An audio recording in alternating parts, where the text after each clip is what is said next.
Welcome to Talkin Horses. I'm Eileen Shanahan. Today we're coming to you from Bridgehampton, New York at the 33rd Hampton Classic. And joining me now is Shanette Barth-Cohen, the Executive Director. Shanette, tell us, what's this week-long event all about?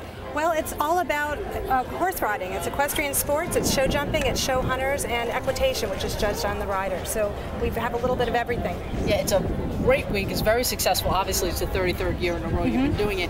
But this is the first year you have natural horsemanship involved. That's right. We had an exhibition by Sonny Garguilo with his demonstration of natural horsemanship, and I don't have a lot of familiarity with natural horsemanship. I actually, on my honeymoon in New Zealand, we went on a trail ride, and it was a natural horsemanship type of stable, and we didn't have any bridle. We just had a halter with a lead rope. So that's been my only exposure, which was fantastic.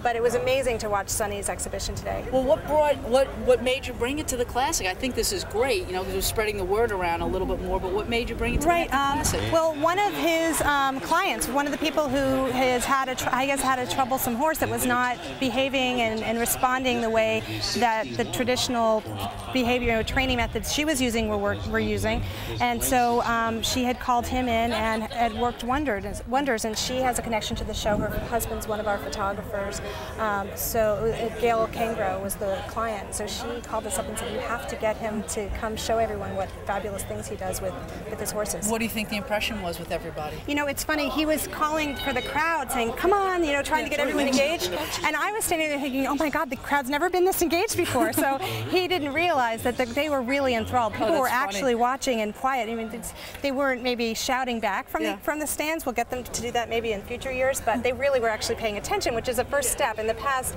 you know, people look during the exhibitions, they watch a little bit, but they're still carrying on conversations. You could hear a pin drop. I mean, everyone was really mesmerized by what he was doing. So you said, I heard you say the word future, so is there a future for more I would natural love that. horsemanship here? Yeah, I think that would be great. Well, that's great. Well, now why don't we go take a look and see what Sonny